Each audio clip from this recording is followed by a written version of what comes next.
Evangelio según San Mateo, capítulo 8.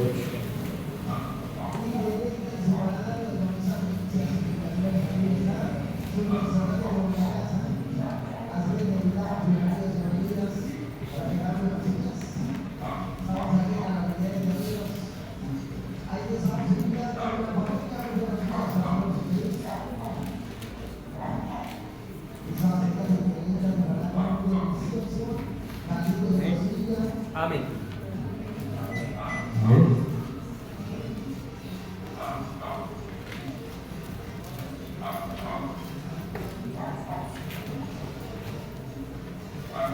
Vamos al versículo número 14.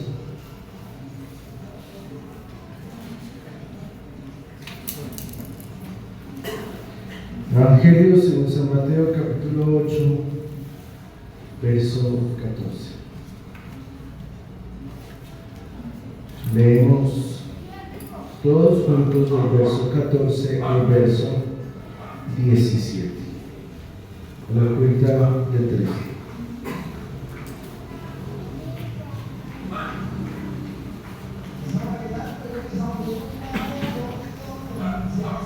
1, 2, 3.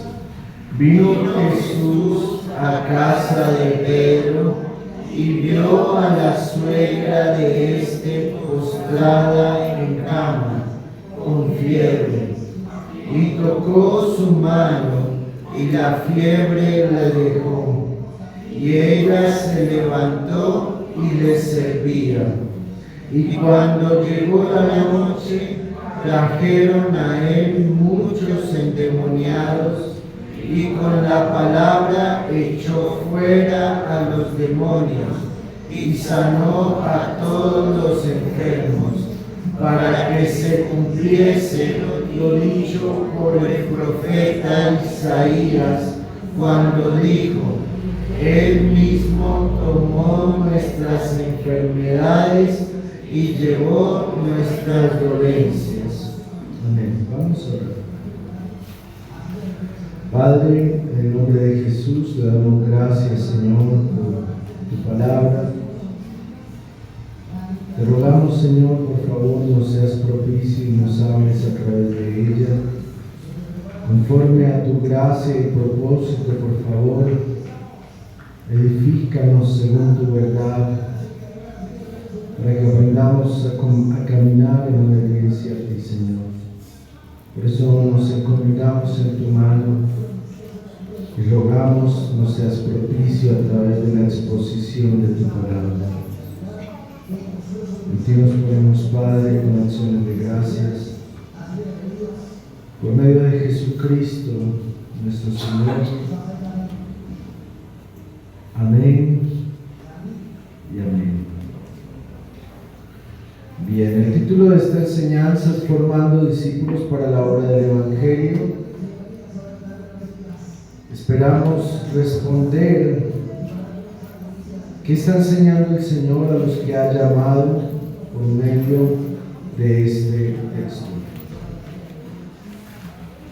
Para poder exponer, vamos a tratar de hacer unas consideraciones generales acerca del pasaje y del orden de la narración que lleva el evangelista Mateo.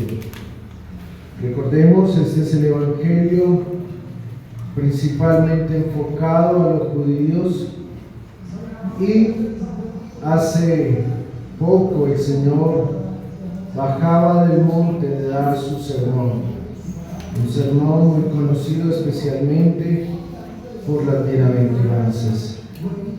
Luego de que acabó de hablar, vino una serie de milagros que marcaron el camino de la obra de Cristo.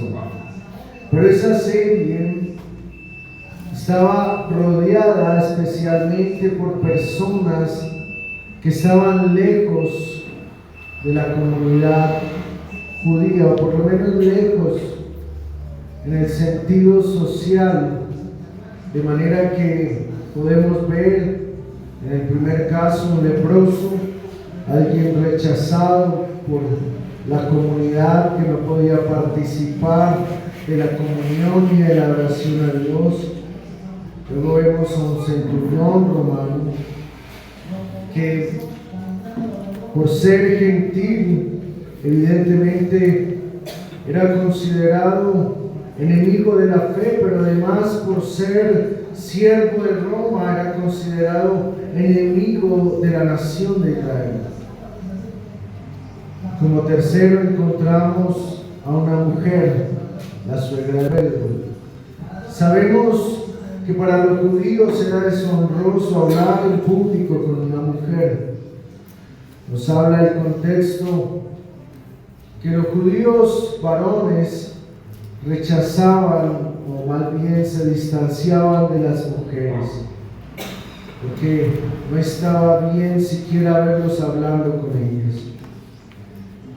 Entonces parece que vemos una escala donde todos aquellos que el Señor va sanando tienen una característica común, y es que eran distanciados por la fe judía o por el entorno judío. Eran separados de ellos. Es en ese contexto que el evangelista empieza a hablar del camino de Cristo en medio de su llamado a exponer el evangelio. Pero no solo eso tenemos que recordar, sino que tenemos que recordar que este pasaje tiene muchos elementos que son relevantes para escudriñar el texto. Entre esos elementos encontramos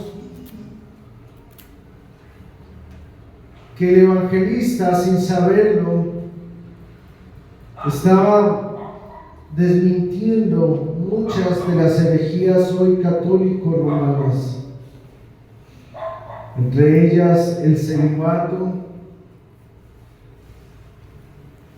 Además de eso, la responsabilidad de los siervos de Dios y el compromiso con la familia.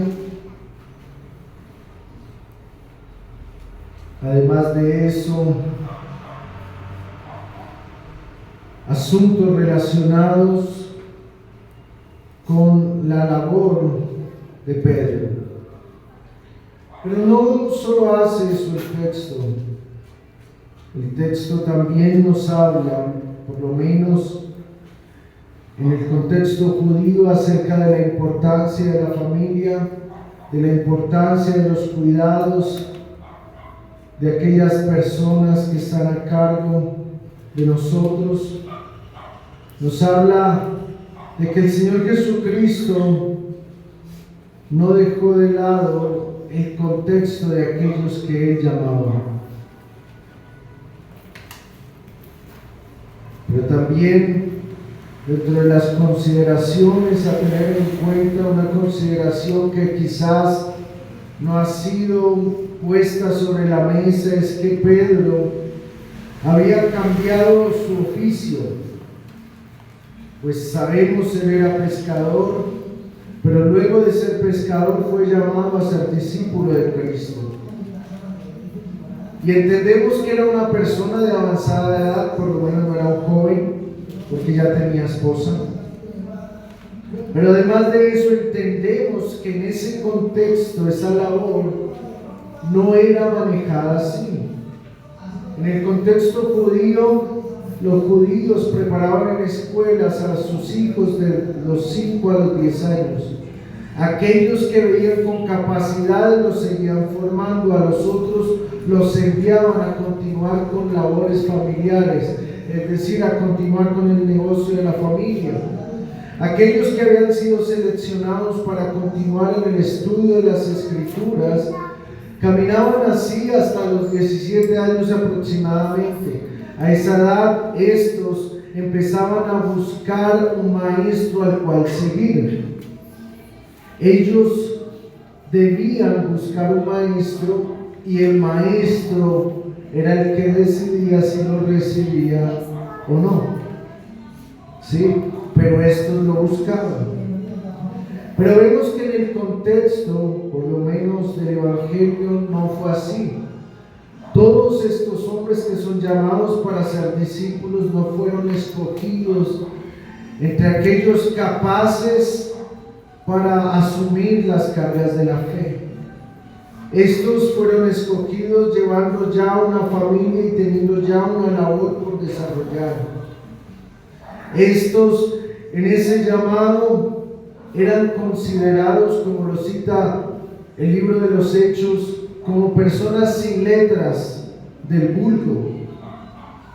Porque esto es importante para todos nosotros, porque en ese contexto entendemos también la carga que debía llevar la familia de aquellos que empezaban a servir en el Evangelio como discípulos de Cristo. Era una carga que no era para nada sencilla, porque ellos tenían que salir de sus hogares para seguir al Señor a su edad ya avanzada.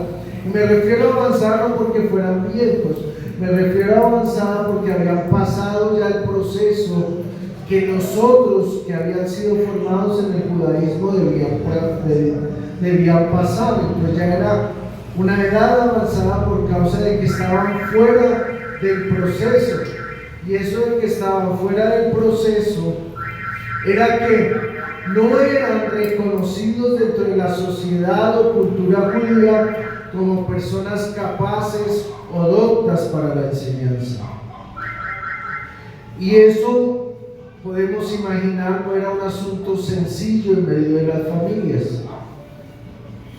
Seguramente las familias tenían preocupaciones a causa de esta circunstancia, porque no es lo mismo sostener una familia teniendo una labor ya definida como la tenía Pedro siendo pescador, a sostener una familia y yéndose a ser discípulo de Jesucristo. Entonces podemos imaginarnos ese desafío que representaba no solo para Pedro, sino también para su familia. Si a esto le sumamos que estando en casa de Pedro vivía la suegra o estaba la suegra, podemos inferir posiblemente que Pedro sostenía no solo a su familia, sino también a su suegra. Entonces pensemos por un momento todo el sinnúmero de cosas que eso implica, cómo eso puede afectar el bienestar emocional de esa familia que se veía expuesta a una nueva realidad. Ahora bien, podemos darnos cuenta que parece ser que el Señor no solo tenía un propósito con Pedro, sino también con su familia y también con los judíos. Entonces notamos que hay muchos elementos alrededor de este texto, elementos que tienen que ver con el propósito del Evangelio, pero también elementos que tienen que ver con la formación de los discípulos, con eso que ellos deben ir aprendiendo y deben ir manifestando en su caminar como siervos de Cristo.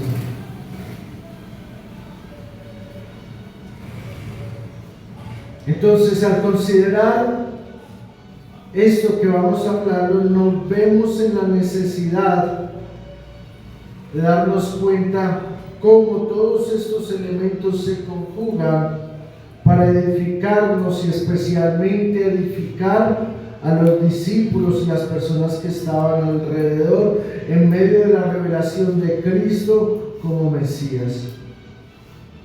Entonces vamos a ver esa revelación que de hecho se cuenta por parte del evangelista Mateo en el cumplimiento de una profecía hecha por el profeta Isaías, que hablaba de que aquel que iba a ser el Mesías, él mismo tomó nuestras enfermedades y llevó nuestras dolencias.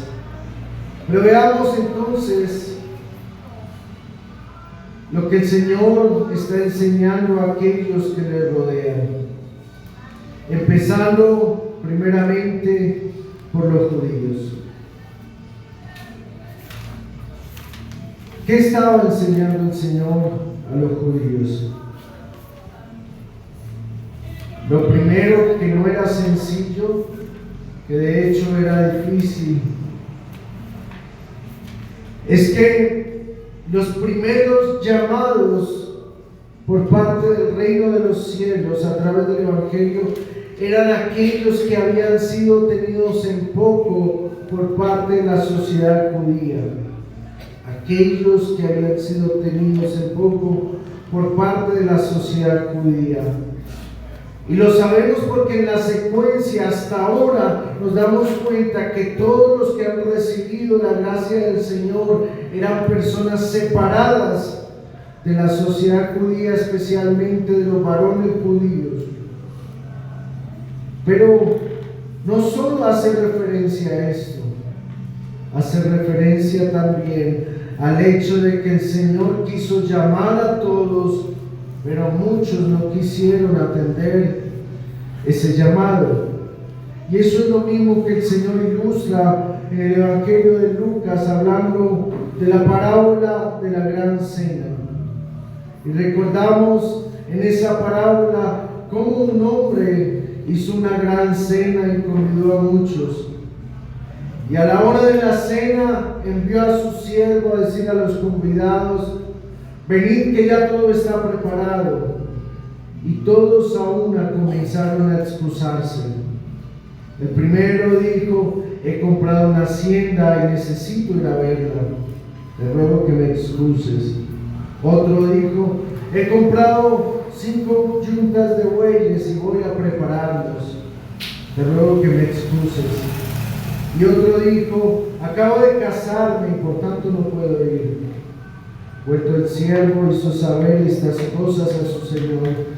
Entonces, enojado, el padre de familia dijo a su siervo: ve pronto por las plazas y las calles de la ciudad y trae acá a los pobres, los mancos, los cojos y los ciegos. Y dijo el siervo: Señor, se ha hecho como mandaste y aún hay lugar. Dijo el Señor al siervo: ve por los caminos y por los vallados y fuérzalos a entrar para que se llene mi casa, porque os digo que ninguno de aquellos hombres que fueron convidados gustará mi cena. Los judíos se excusaban en su religión, se excusaban en su autosuficiencia, por tanto no necesitaban de participar de esa cena. Pero ¿cuántos hoy tienen otras excusas? Señor, no puedo ir, estoy muy ocupado estudiando. Señor, no puedo ir, estoy muy ocupado trabajando. Señor, no puedo ir, estoy muy ocupado atendiendo a mi familia.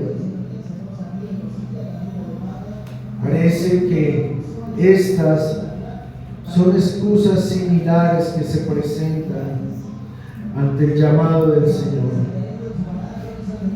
Por eso, algo que le reconocen al Evangelio es que saca de la inmundicia a los que están desposeídos, pobres, miserables.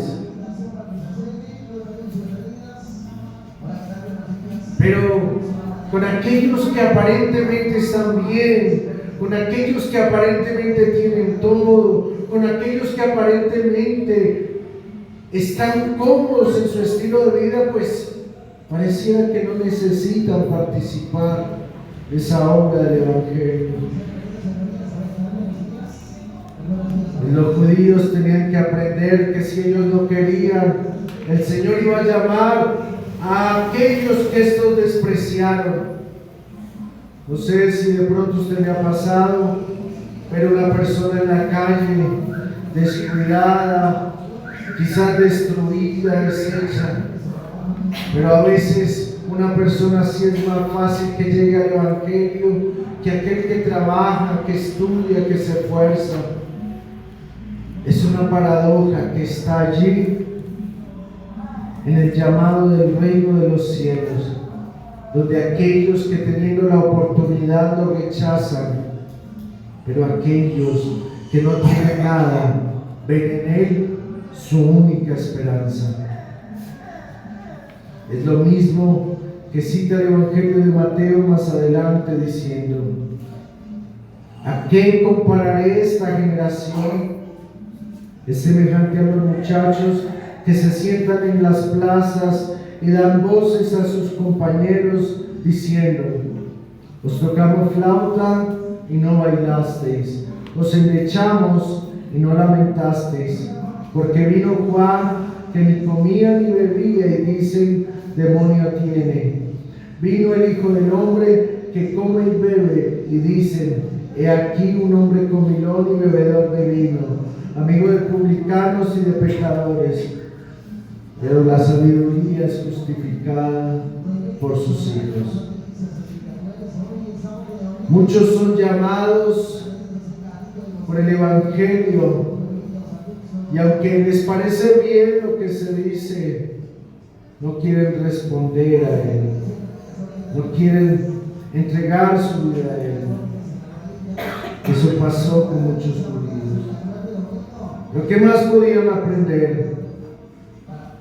Bueno, ellos, que en muchos de los casos querían ser los primeros, querían ser reconocidos por las calles, en la iglesia o en el templo, querían manifestar su piedad.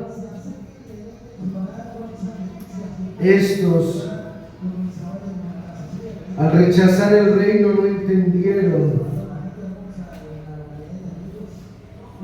que en vez de ellos iban a entrar aquellos que habían menospreciado. Ellos que se sentían tan dignos iban a quedar por fuera, y aquellos que menospreciaban eran los que iban a entrar. Es por eso que dice el Señor en Isaías: porque este pueblo se acerca a mí con su boca y con sus labios me honra, pero su corazón está lejos de mí, y su temor de mí no es más que un mandamiento de hombres que le ha sido enseñado. Es decir, respondían porque había que hacerlo, porque había que cumplir, pero no había un deseo real en su corazón. Así como lo muestra el Evangelio de Lucas, diciendo: a unos que confiaban en sí mismos como justos y menospreciaban a los otros, dijo también esta parábola. Dos hombres subieron al templo a orar, uno era fariseo y el otro publicano. El fariseo, puesto en pie, oraba consigo mismo de esta manera: Dios, te doy gracias porque no soy como los otros hombres, ladrones, injustos, adúlteros, ni aun como este publicano. Ayuno 2 veces a la semana, doy diezmos de todo lo que gano. Mas el publicano, estando lejos, no quería ni aun alzar los ojos al cielo, sino que se golpeaba el pecho diciendo: Dios, sé propicio a mí, pecador. Os digo que este descendió a su casa justificado antes que el otro, porque cualquiera que se enaltece será humillado, y el que se humilla será enaltecido. Estos que se creían más que los demás no lo alcanzaron, pero aquellos que eran pequeños, desposeídos, desarraigados, separados, estos habrían de llegar primero. Sumado a esto, tenían que aprender la importancia del hacer misericordia, como dice la Escritura: porque misericordia quiero y no sacrificio, y conocimiento de Dios más que holocaustos. Mas ellos, cual Adán, traspasaron el pacto, allí prevaricaron contra mí. Se olvidaron de que estos que habían menospreciado existían, y le cerraron la puerta de la oración a Dios. Pero Cristo se las abría de par en par, mostrando que era para ellos el reino de los cielos, que era para que pudieran entrar todos aquellos que con corazón humilde, contrito y humillado vinieran a Él. Se olvidaron que el reino de Dios es mucho más que cumplir la ley, es guardarla de corazón. ¿Qué más tenían que aprender en medio de este texto?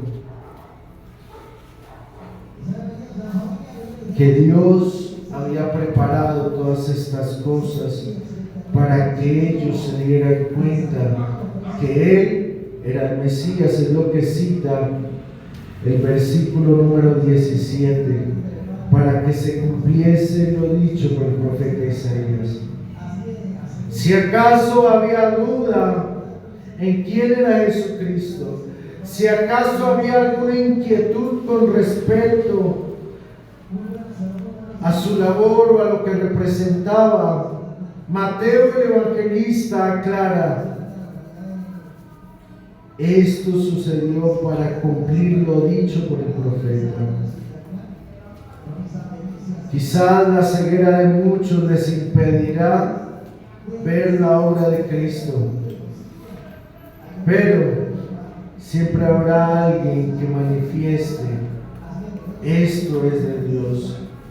Dios lo está revelando para que todo aquel que crea no se pierda, mas tenga vida eterna. El Señor en su bondad estaba mostrándole a ellos el camino, pero no solo a ellos, sino que también estaba enseñando a sus discípulos. Quizás este nuevo desafío de caminar con Cristo los embargaba de emoción, de alegría, de expectativa. Pero esto no era razón para olvidarse de sus responsabilidades, no era razón para olvidarse de su familia, no era razón para olvidarse de su primer llamado, el llamado que tenían con los suyos. Como dice la Escritura: porque si alguno no provee para los suyos, y mayormente para los de su casa, ha negado la fe y es peor que un incrédulo. Era necesario que entendieran que esa labor del Señor no estaba lejos de sus necesidades familiares, no estaba lejos de la provisión que cada hombre piadoso debe dar para su casa. Es lamentable que hoy muchos de los varones no entienden esto. Lamentable que el egoísmo de esta cultura actual haya llevado a los varones a ocuparse más de sí mismos que de las responsabilidades que tienen con los de su casa. Y por eso vemos varias mujeres solas buscando del Señor. Mujeres que debieran contar con aquel que es su cabeza para guiarlas, para enseñarlas, para instruirlas, tienen que caminar solas por el camino del Evangelio. ¿Por qué? Porque sus maridos no quisieron venir a Cristo. Pero no quería el Señor que sus discípulos entendieran esto. Quería más bien que asumieran su responsabilidad, que se acercaran a las necesidades de su casa. Y no solo eso, sino que tomaran su lugar de liderazgo, como también nos lo enseña la Escritura. Y si mal os parece servir a Jehová, escogeos hoy a quien sirváis. Si a los dioses a quienes sirvieron vuestros padres cuando estuvieron al otro lado del río, o a los dioses de los amorreos en cuya tierra habitáis. Pero yo y mi casa serviremos a Jehová. Estas son las palabras de un hombre que entendía su responsabilidad, que sabía que era el autor artífice de la devoción de su hogar, de su casa, y que por tanto no iba a dejar al azar, no iba a dejar al parecer de cada uno de sus familiares o de los que le rodeaban. Él iba a tomar la decisión de a quién servir. Los discípulos estarían aprendiendo del Señor, a atender las necesidades de su casa, pero también a ver cómo el servicio en el Evangelio habría de bendecir a los que estaban con ellos, a los que estaban bajo su cargo. Porque el Evangelio no es para impactar solo a los que están afuera, sino que al contrario es para impactar primero a los que están adentro. Si alguno no puede ser creyente con sus padres, con sus hermanos, con sus hijos, difícilmente lo será con los de afuera, aunque intente manifestar una piedad que quizás no tiene. Era evidente que el Señor les mostraba que tenían que asumir su responsabilidad, atender a esto, y en ello es importante que entendamos las posibles preocupaciones que tenía la familia de Pedro. No podemos asegurarlo porque el texto no lo dice, pero podemos inferir que quizás había una preocupación en la familia.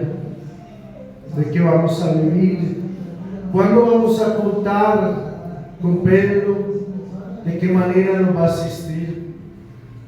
Pero fue la situación de enfermedad la que pudo mostrarle, curiosamente, primero a su suegra y luego a su familia, la importancia del Evangelio. Piense por un momento, si usted fuese un familiar de alguien que tiene que salir a hacer la obra del ministerio y está preocupado y angustiado y no sabe qué hacer. Como un día mi mamá, cuando yo le dije que me iba para una escuela de misioneros, ella preocupada me miró y me dijo: Manuel, ¿usted de qué va a vivir? Yo me quedé pensando. Y ella complementó en ese tiempo, ella era o asistía a la Iglesia Católica Romana. Me dijo: ¿usted va a vivir de las limosnas? Yo me quedé sin saber qué decirle. Pues yo creería que sí. Pero ella se preocupó al ver que eso que yo iba a hacer no era claro como parte de un futuro. Seguramente si hubiera conocido los pastores de hoy día va a ser muy rico. Como un jefe me dijo: José Manuel buscó algo bueno, mire, todos los pastores son ricos. Pero él conocía lo superficial, no sabía la realidad de la fe. Y quizás esa misma preocupación embargaba a la familia de Pedro. Pero era más fácil responder a ella viendo la obra de Cristo de manera personal. Imagínese a la suegra. Ahora, en los textos paralelos dice que tenía una gran fiebre. Y ten en cuenta que en esos tiempos no había tratamiento para la fiebre, o sea, no había penicilina, amoxicilina, porque sabemos que la fiebre es el resultado de la infección. Ellos no entendían eso en aquel tiempo. La fiebre era vista como una enfermedad y que por lo que conocemos hoy sabemos que puede causar hasta la muerte. No la fiebre en sí, sino lo que la produce, que es la infección. Sabemos hoy que la fiebre es un síntoma de alerta para mostrar una infección en el cuerpo. En ese tiempo no entendían eso. Y cuando sucedía la fiebre, la gente se angustiaba porque en muchos de los casos quienes habían tenido fiebre morían. Porque no había un tratamiento. Porque no se sabía ¿Cuál era la razón que producía la fiebre? Entonces, estando esta mujer en esa condición, llega el maestro, la toca y se sana. Ahora, ¿con qué podemos comparar ese milagro? Comparémoslo con lo que hoy se dice cuando se habla de cáncer. Cada vez que alguien escucha la palabra cáncer, siente inmediatamente la sombra de la muerte ahí. Algo semejante podría sentir la suegra de Pedro. Y quizá las preocupaciones que podría tener porque no sabemos con certeza, pero es una gran posibilidad. ¿Y por qué se hace énfasis en que sea la suegra? Porque sabemos el grado de influencia que tienen las madres sobre las hijas.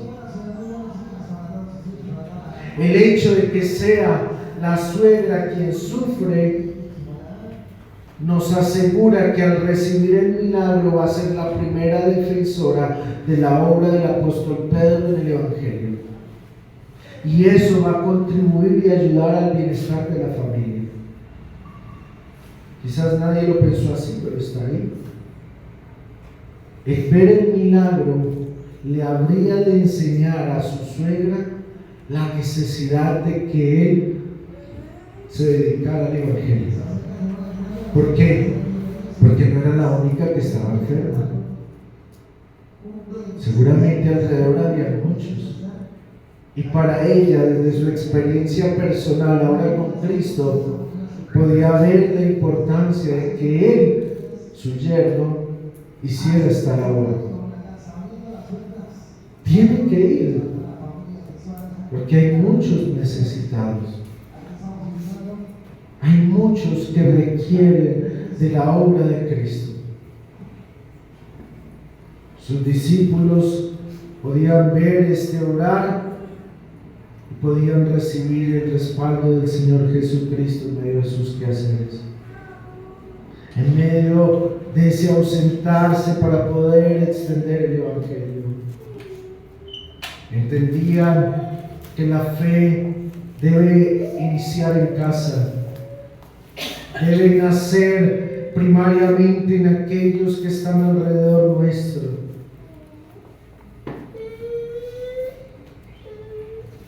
Y es un asunto que no es sencillo,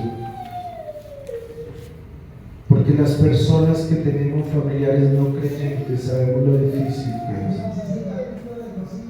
Sabemos cuánto cuesta ver un hijo o un familiar que no está caminando con Cristo, si es que en verdad le amamos. Si usted tiene un familiar que no camina con Cristo y vive como si no pasara nada, posiblemente usted tampoco es de Cristo.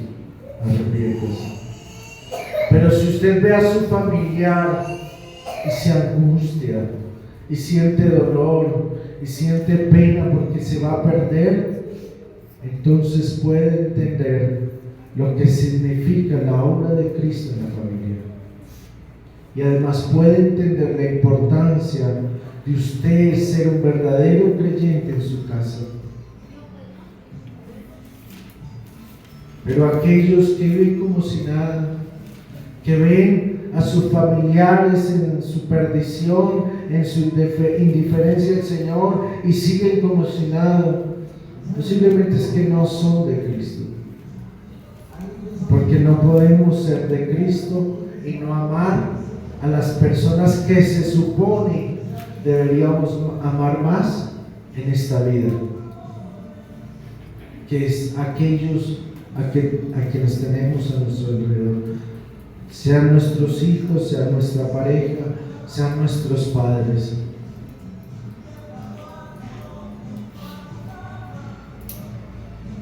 Y es una labor que nunca termina. Uno diría, bueno, ya creyeron en el Evangelio, van a caminar. Hay que seguir. Eso nunca para. Y a veces es difícil. Y a veces duele, muchas veces duele.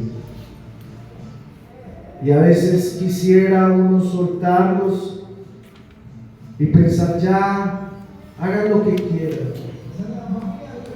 Pero el Espíritu del Señor no nos deja, sino que nos redarguye porque les amamos. Nos redarguye porque nos preocupamos por ellos. Quizás algunos no lo entiendan, yo sé de lo que le hablo, porque yo sé, el primero que llegó al Evangelio fui yo, pero luego de eso que llegó mi mamá al Evangelio, yo duré mucho tiempo enseñándole para que entendiera que estaba en una mala doctrina. Y después de venir a la sana doctrina sigo enseñándole. Y es difícil porque formar a nuestra familia es el trabajo más duro, porque allí es donde encontramos mayor resistencia. Por eso dice la Escritura, no hay profeta sin honra, sino en su propia tierra. Todo esto lo estaban aprendiendo los discípulos, pero debían saber que la mejor forma del Evangelio es la de la piedad. Eso mismo nos lo enseña la Escritura. Y recordará a usted esta escena. José dijo a sus hermanos: acercaos ahora a mí. Y ellos se acercaron, y él dijo: yo soy vuestro hermano José, a quien vosotros vendisteis a Egipto. Ahora pues, no os entristezcáis ni os pese el haberme vendido aquí, pues para preservar vidas me envió Dios delante de vosotros. Porque en estos 2 años ha habido hambre en la tierra, y todavía quedan otros 5 años en los cuales no habrá ni siembra ni siega. Y Dios me envió delante de vosotros para preservaros un remanente en la tierra y para guardaros con vida mediante una gran liberación. Ahora pues, no fuisteis vosotros los que me enviasteis aquí, sino Dios. Y Él me ha puesto por padre de Faraón y señor de toda su casa y gobernador sobre toda la tierra de Egipto. La piedad es la mejor forma del Evangelio. Un hijo ausente no puede ser piadoso porque no está. El hijo, para ser piadoso, tiene que estar en casa, tiene que servir a sus padres, tiene que escucharlos, ayudarles y atenderlos. No hay piedad de un padre ausente, de un padre que no está, de un padre que no escucha, de un padre que no está pendiente. Ahí no hay piedad. No hay piedad en una madre indiferente, en una madre que deja a sus hijos o hijas sueltos, una madre que no presta atención a su rol de enseñar, de formar, de edificar la casa. Allí no hay piedad.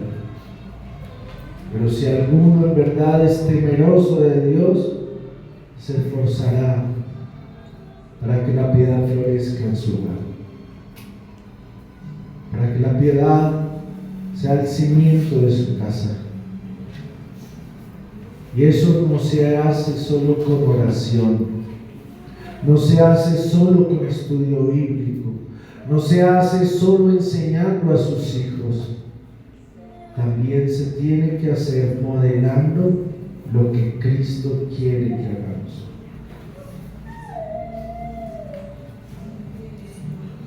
¿A quién más le enseña Pedro?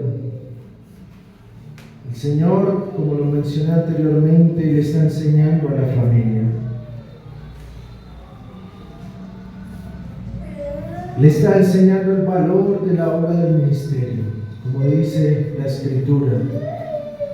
Cuán hermosos son sobre los montes los pies del que trae alegres nuevas, del que anuncia la paz, del que trae nuevas del bien, del que publica salvación, del que dice a Sión: tu Dios reina. La familia estaba aprendiendo a conocer al Señor, por medio del ministerio de Pedro. Ministerio que estaba en formación, todavía no se desarrollaba, pero estaba formándose y estaba trabajando. La familia también aprende la necesidad de ocuparse del ministerio, como también lo enseña la Escritura. Ten cuidado de ti mismo y de la doctrina, persiste en ello, pues haciendo esto te salvarás a ti mismo y a los que te oyen. La familia necesita entender que el ministro, el siervo del Señor, necesita capacitarse, necesita ocuparse de los asuntos del Señor. Si alguna hermana mira históricamente cómo fue la vida de los reformadores, va a descubrir con asombro algo. Los reformadores no eran personas hogareñas, en el sentido que no se ocupaban de estar tanto en el hogar para atender a su familia. ¿De qué se ocupaban? De estudiar la Escritura, una y otra vez. Se dice de Jonathan Edwards que solo dedicaba media hora al día a su familia. Se sentaba, charlaba, escuchaba, pero era solo ese tiempo. El resto del tiempo estaba estudiando y meditando en la Escritura. De hecho, se dice de Calvino que él buscó esposa no porque tuviese la necesidad o quisiera como tal como hombre, sino porque quería o necesitaba a alguien que le ayudase para él dedicarse de lleno al estudio de las Escrituras, como sirviéndole en otras cosas que le permitieran hacer a él eso. Una esposa que quiere un hogar piadoso debe entender que su rol tiene como propósito liberar a su esposo de tiempo para que pueda ocuparse de los asuntos del Señor. Lamentablemente la cultura ha estado metida en nuestros hogares, vendiendo la idea de que la mejor forma de que el esposo pueda servir en el hogar es ocupándose de la esposa y de los hijos. Es decir, dedicarles tiempo, esfuerzo, y no que no haya que hacerlo. Óigase bien, no estoy diciendo que no son necesarios esos tiempos. Lo que estoy diciendo es que el esposo, para poder cumplir apropiadamente su rol, necesita ocupar tiempo de calidad para el estudio de las Escrituras, por lo cual si no se ejercita y prepara las Escrituras, difícilmente va a poder hacer apropiadamente su rol o cumplir su rol como esposo y padre. De eso se trata, ser ayuda idónea. Por un momento piense en las familias de los apóstoles. Por un momento piense en la familia del apóstol Pedro. ¿Cree usted que podría Pedro servir con una esposa imponente que quiere absorberlo y que no quiere permitirle el que se ejercite en las cosas del Señor? ¿Podría Pedro ser discípulo de Cristo sin tener el apoyo de su esposa? Evidentemente, no. Necesitaba obligatoriamente que su esposa fuera el respaldo para él.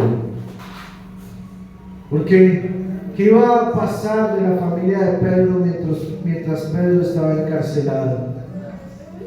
¿Qué iba a pasar de la familia de Pedro mientras él se recuperaba de los azotes que le dieron? ¿Qué iba a pasar de la familia de Pedro mientras ordenaba a la iglesia y daba instrucciones para continuar el camino del Señor?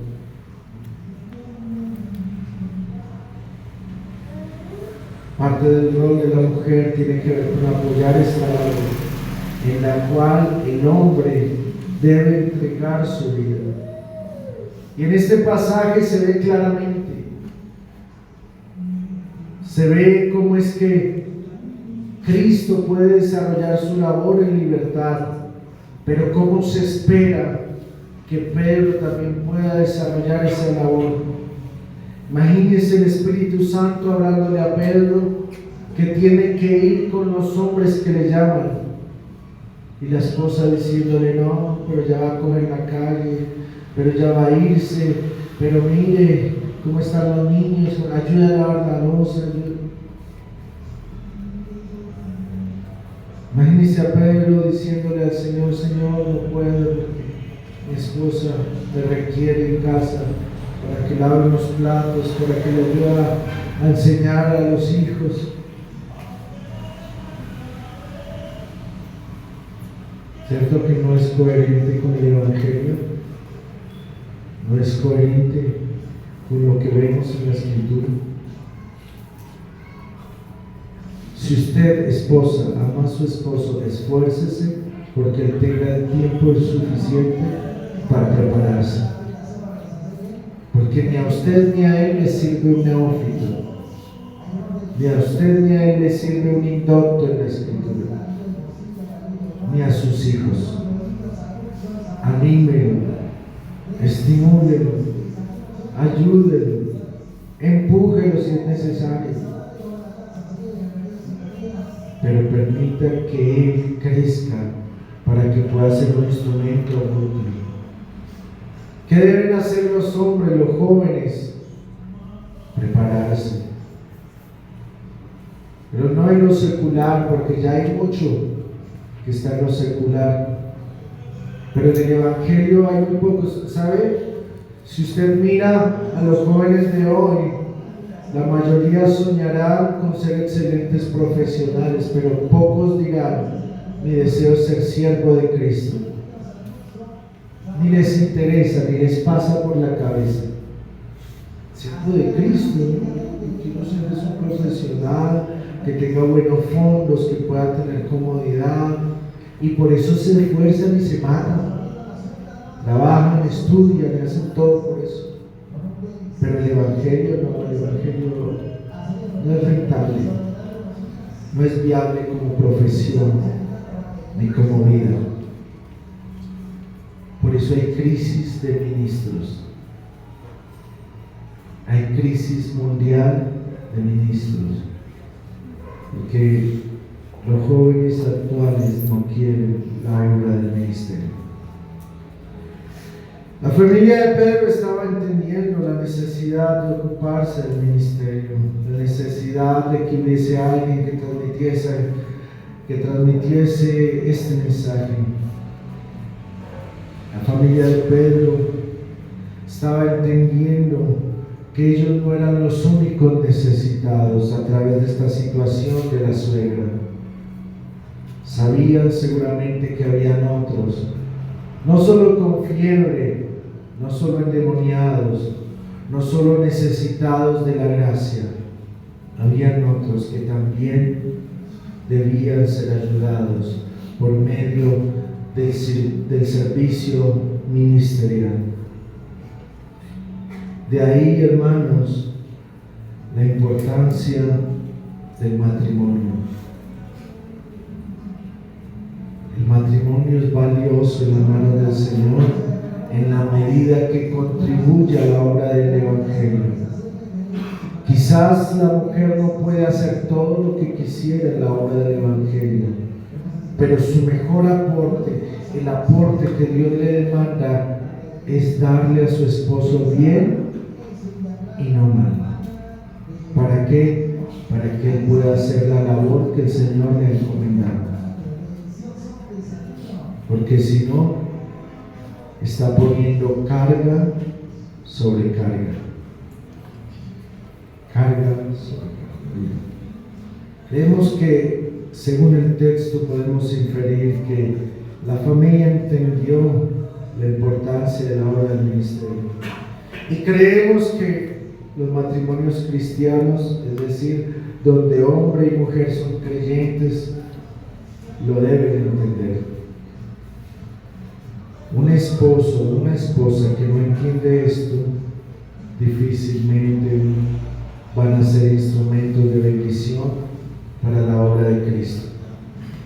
Si no se entiende esto, no se va a ver tampoco el valor del ministerio. Para eso se necesita sentirse pecador y necesitaba de la gracia y del consejo de Dios. Vamos a ver quiénes se sienten así. Quiera el Señor que por lo menos las hermanas se sientan así para que estimulen a sus esposos. Prepárese, esfuércese, porque todavía quedan muchos por salvar. Yo no sé por qué, quizás hay muchos que pueden ver su familia perderse y siguen igual, como si nada, tranquilos, sin preocupación, sin dolor. Yo la verdad no lo entiendo. Y no me cabe en la cabeza. Como un creyente verdadero puede ver que su alrededor está lleno de muertos espirituales y sigue como si nada. Que se va para el infierno, o sea, no lo dice, pero su actitud refleja que se va para el infierno, que se va para el infierno, que se va para el infierno. No me importa que se pierda, que se pierda. No lo dice, pero sus acciones dan a entender eso. Qué triste, qué triste. Y se hacen llamar cristianos cuando no tienen amor ni siquiera por la persona que está al lado. Continuamos. Por último, ¿qué nos enseña el Señor a nosotros? Porque pues vemos todos los elementos que se han conjugado ahí. Primero, la manifestación de Cristo a los judíos, la manifestación de Cristo a los discípulos, la manifestación de Cristo a las familias. Entonces, ¿qué nos enseña a nosotros? Lo primero, que el reino de los cielos ha sido dado a todos los hombres para que todo aquel que quiere pueda buscarlo. ¿Por qué podemos asegurar esto? Porque en la escala en la que van desarrollándose los milagros, no hay otra forma de ver la gracia de Cristo sino como aquella que es entregada a todo aquel que está dispuesto. ¿Qué es lo común en los tres casos? Bueno, por lo menos son los dos primeros, que los que acuden a ese reino acuden como aquellos necesitados, acuden con humildad, con buena disposición. De la suegra de Pedro ni siquiera podemos inferirlo porque estaba enfermo. Y de hecho, si miramos los pasajes paralelos, no es ella la que clama por ella, sino son otros. Pero sabemos que ese reino se ha extendido y se ha extendido a todo aquel que se acerca con un corazón humilde, contrito y humillado. Podemos aprender que esos tres elementos que descubrimos en el texto son elementos que se mantienen. El primero, que el reino de los cielos generalmente es dado a aquellos que sienten que no tienen nada. Déjeme decírselo de otra manera: a los pobres, a los que lloran. Posiblemente alguno acá ni llorará ni se sentirá pobre, por tanto el reino de los cielos es una cosa más. Pero por lo menos de los que hemos visto nos damos cuenta que esos se sentían como los más necesitados, como los más ansiosos por encontrar misericordia. El reino de los cielos hoy se ha extendido a las familias. De hecho, las familias, por gracia de Dios, han encontrado en uno o dos de sus familiares la fe. Hay familias que solo por uno ha llegado la fe, pero que no tienen excusa, porque ese uno debe ser luz, o es luz si en verdad es de Cristo. Es luz. Pero entienda una cosa, si alguno quiere ser piadoso en su familia, sabe que le van a odiar, a menos que se convierta. Si alguno quiere quedar bien con su familia, con el Evangelio, no lo va a lograr a menos que cambie el Evangelio.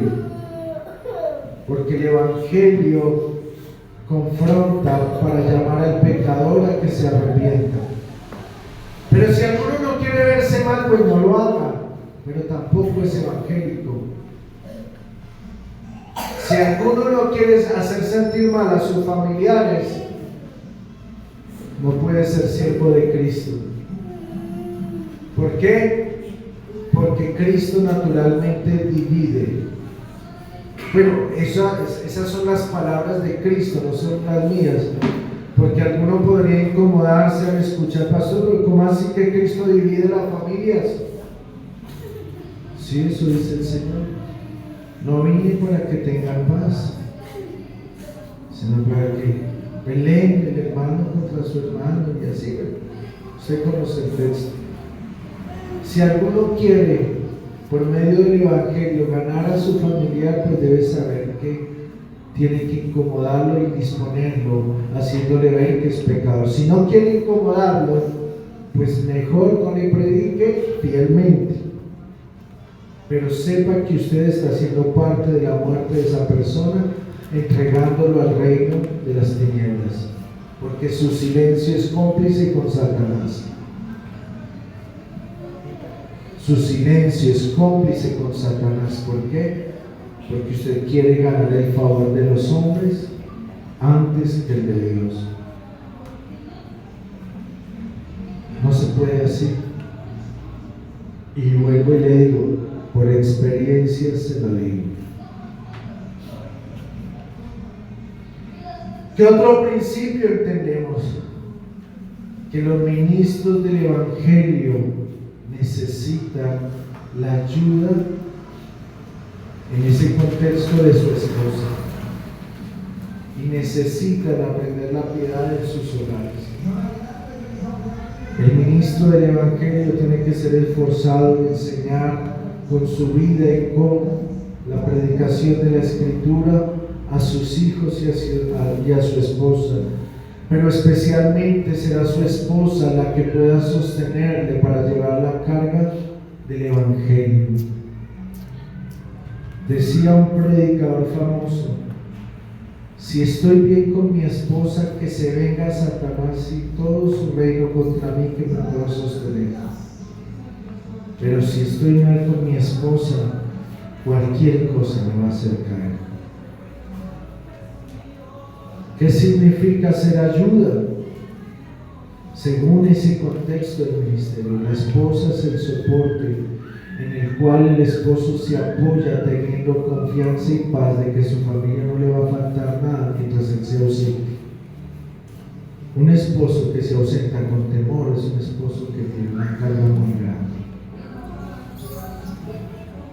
Ser ministro del Evangelio con las presiones del hogar es muy, muy difícil. Por gracia se puede sostener a alguien que vive esa presión, pero no estar lejos de esa persona en las crisis, porque es una carga adicional que providencialmente Dios quiso que la mujer llevara para hacer soporte. Pero si la mujer no lo entiende, va a ser parte de esa carga. En otras palabras, un ministro con una mujer que no le da bien y que no es ayuda, es un ministro que está siendo empujado a su destrucción, aún por su propia familia. Eso es una realidad. Que aprendemos que como principio los hombres que quieren servir a Cristo deben y necesitan escoger muy bien a sus esposas, y los que ya tenemos esposas o esposas debemos hacer un esfuerzo por enseñarlas para que puedan hacer la labor que el Señor les encomendó. Eso está ahí claro en el texto. Claro en el sentido del apoyo que da el Señor allí a la familia para que luego pueda hacerse lo que se tiene que hacer. ¿Qué más aprendemos acerca de principios? Que la obediencia, la misericordia, el amor y la humildad siguen vigentes en la vida de cualquier verdadero creyente. No está directo en este texto, está implícito por causa de la enseñanza a los judíos, pero sabemos que Dios se agrada de esas cosas y amonesta por medio de ellas y usa ejemplos como el de este caso, donde una mujer es sanada para mostrar la gracia de Dios, la obra del Evangelio y el camino del reino de los cielos, especialmente a los más necesitados y a los más excluidos. ¿Qué más aprendemos nosotros? La fe se ve primero en casa y se va extendiendo cada día hacia afuera. La familia de aquellos que sirven al Señor han de ver en la fe una fortaleza para ellos, pero también una oportunidad para bendecir a otros. A menos que, si una esposa cree que su esposo es un hereje, mejor que lo ayude a hundir, ¿no? Eso sí está bien. Húndalo, porque no le está haciendo bien, dejando que predique, dejando que se capacite, dejando que se esfuerce. Es mejor. Pero si una esposa ve que su esposo es fiel, pues lo mejor que es que lo anime, lo apoye, le dé paz, descanso, seguridad. Imagínese usted cargado del día a día, los problemas del trabajo, de la iglesia, llega a su casa y encuentra más problemas. Y tiene que tener contentamiento.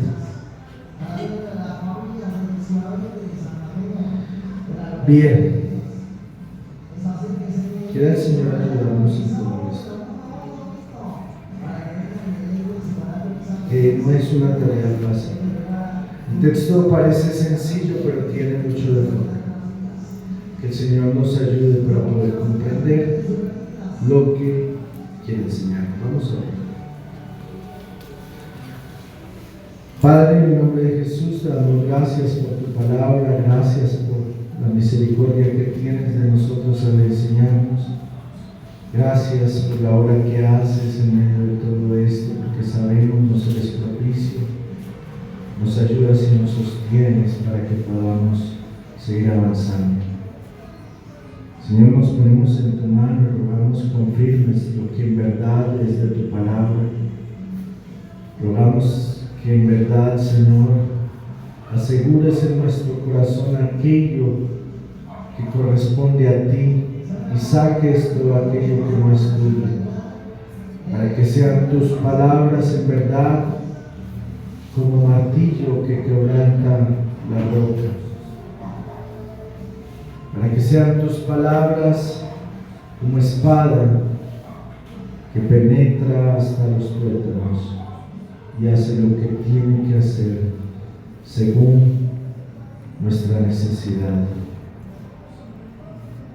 Ayúdanos, Padre, porque solo tú puedes hacerlo. Lo rogamos por medio de Jesucristo, nuestro Señor. Amén y amén. Saludemos, hermanos.